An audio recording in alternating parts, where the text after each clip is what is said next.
Business news from the Capital Region.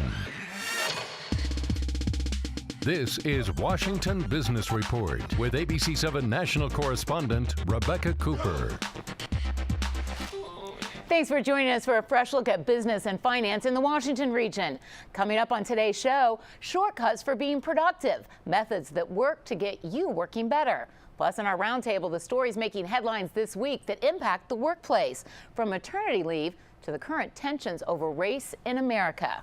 But first, mentoring is an important part of any productive workplace and an excellent way for professionals to give back to those moving up the ranks. Some would argue that there is a whole other dimension to mentoring when it comes to having females taking a younger worker under their wing.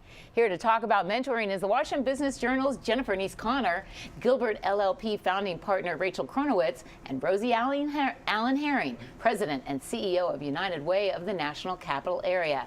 Ladies, thanks for joining us. Of course. Rosie, Jennifer, we've had you on the show before to talk about so many other topics, but not mentoring. Rachel, I've known you for so long and never gotten to have you on the show, and it was actually our producer's idea because you're part of a big mentoring program right now in Washington. So welcome, ladies.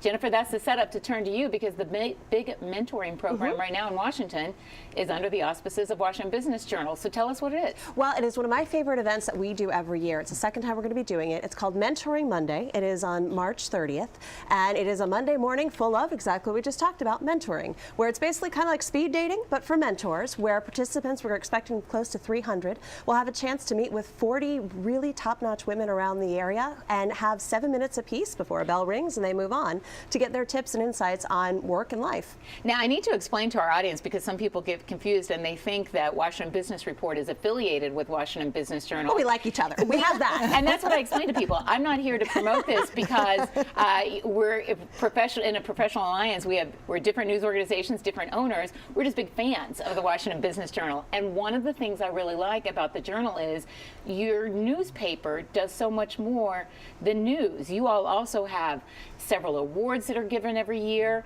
Rosie and Rachel are both part of Women Who Mean Business. It's a big program that the Washington Business Journal runs where women are accepted and network that are powerful women in the community. Rosie, congratulations. Is this one of this year's minority business leaders, along with Sheila Johnson, Debbie Jarvis, so many other notable people.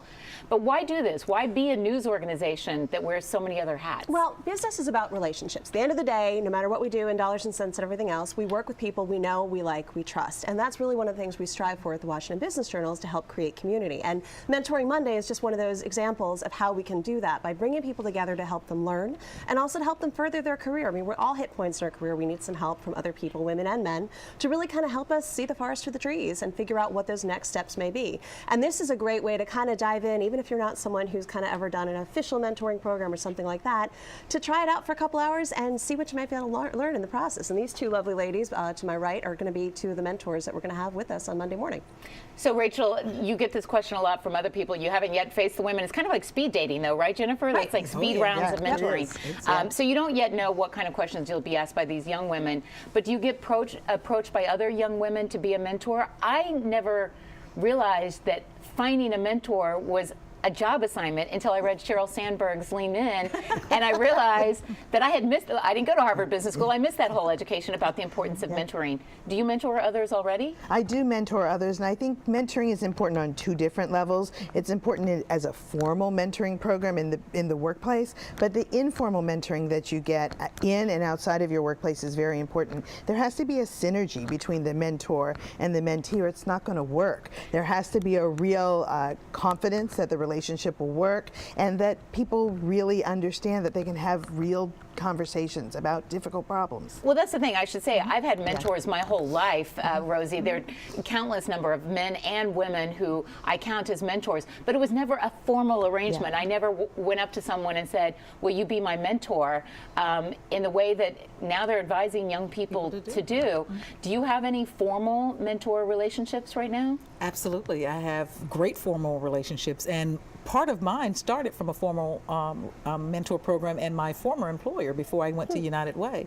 And I had some awesome women who were first mentors for me.